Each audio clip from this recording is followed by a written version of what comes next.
ჯავხოთ რეგისტრაციის რეჟიმი.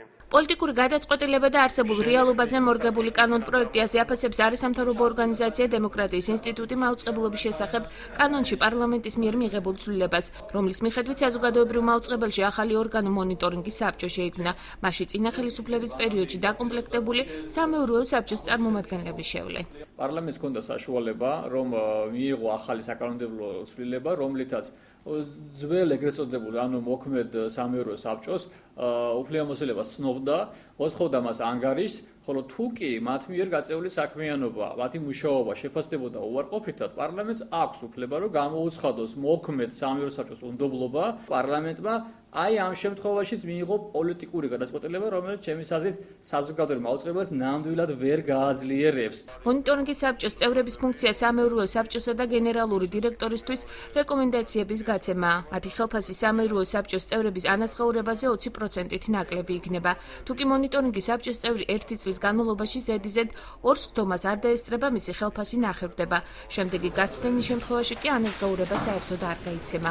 ცვლილება სამეურვეო საბჭოს ის წევრები, რომლებიც კანონის თანახმად მონიტორინგის საბჭოს წევრები ხარჯებიან მიღებულად მიიჩნევენ და თვლიან, რომ ეს მათი უფლებების დაკნინებაა.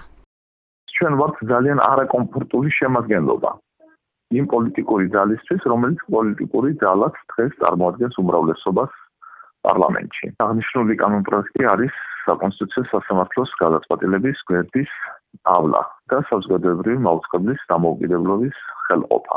ჩვენ აუცილებლად მიმართავ კონსტიტუციურ სასამართლოს მისი გადაწყვეტილების შეუსრულებლობის საფუძველზე, აგრეთვე ევროპულ სასამართლოსაც. საქართველოს პარლამენტი პოლიტიკური ორგანოა და შესაბამისად აღნიშნული გადაწყვეტილებას პოლიტიკური აცხადებს საქართველოს პარლამენტის ვიცე-სპიკერი მურმან დუმბაძე. ის თვლის, რომ საზოგადოებრივი მაუწყებლის ფარგლებში ახალი ორგანო შექმნა არის რეფორმის ნაწილი და ცვლილება ამ კუთხით საჭირო იყო. ეს არის რეფორმის პროცესი, რეფორმა არის დაწყებული და რეფორმა უნდა მივიდეს ბოლომდე. ვისაც აქვს სურვილი საკონსტიტუციო სასამართლოს მიმართოს, უნდა მიმართოს საკონსტიტუციო სასამართლოს, მისი გადაწყვეტილება ჩვენთვის იქნება სავალდებულო. საქართველოს პარლამენტი ბუნებრივია პოლიტიკური ორგანოა პარლამენტი, ეს საქართველოს მოსახლეობა, მათ შორის არასამთავრობო ორგანიზაციება. პოლიტიკური პარტიების ნაკრებია, პოლიტიკის განმახორციელებელია, ბუნებრივია პოლიტიკური გადაწყვეტილება. ნებისმიერი გადაწყვეტილება, რაც პარლამენტში ხდება, არის პოლიტიკური. საკანონმდებლო ცვლილება მაუწყებლობის შესახებ კანონში საკონსტიტუციო სასამართლოს გადაწყვეტილების შემდეგ შევიდა. შეგახსენებთ, რომ სასამართლომ სამეურვეო საბჭოს ძველ შემადგენლობას უფლება მოსილება შეუნარჩუნა.